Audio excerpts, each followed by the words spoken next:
हम जिंदगी भर भागते रहते हैं अपने सपनों को पूरा करने के लिए, लेकिन होता वही है जो वक्त चाहता है, नियति चाहती है, अपने वश में कुछ नहीं होता। हम इसलिए कह रहे हैं क्योंकि महाराष्ट्र के पूर्व उप मुख्यमंत्री अजित पवार का सपना था कि वह एक दिन मुख्यमंत्री अवश्य बने। उनके जितने भी कार्यकर्ता थे, उनके जितने भी आसपास के नेता थे, वह सभी चाहते थे कि अजीत दा एक दिन मुख्यमंत्री बनेंगे, और अजित पवार की भी दिली इच्छा थी कि वह एक दिन महाराष्ट्र के मुख्यमंत्री अवश्य बनेंगे।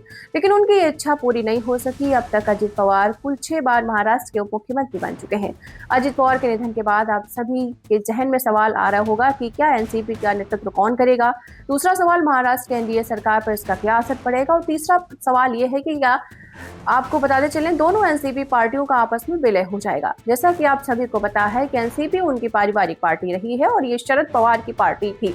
शरद पवार अजित पवार के चाचा हैं। पहले तो अजित दादा पवार ने अपने चाचा के साथ मिलकर काम किया, उसने बहुत मेहनत की, बहुत लगन के साथ काम किया, और उनके बाद चाचा की पार्टी को छोड़कर अपनी एक अलग पार्टी बना ली। फिर जो असली पार्टी एनसीपी पार्टी है, वह शरद पवार के साथ आ गई, और उसके बाद अकेले रह गए चाचा शरद पवार और उनकी बेटी सुप्रिया सुले।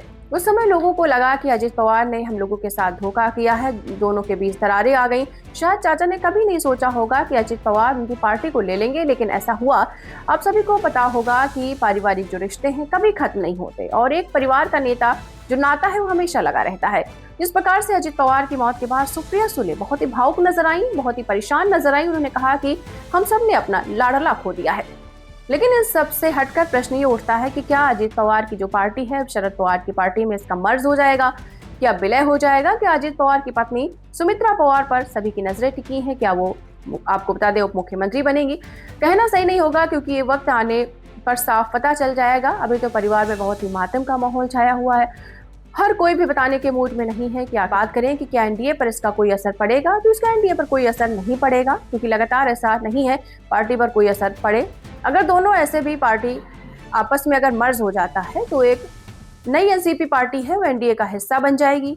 और अगर आपको बताते चलें, चाचा और भतीजे की पार्टी आपस में अगर मर्ज होती है तो क्या, क्योंकि जिस प्रकार से शरद पवार इंडिया गठबंधन का हिस्सा है और ये जो पार्टी थी ये एनडीए में थी, तो अगर आपको बताते चले इनका आपस में मर्ज होगा, तो वो जो शरद पवार इंडिया गठबंधन का हिस्सा है उनको, आपको बताते चले, इनको इसी एनडीए गठबंधन में आना पड़ेगा।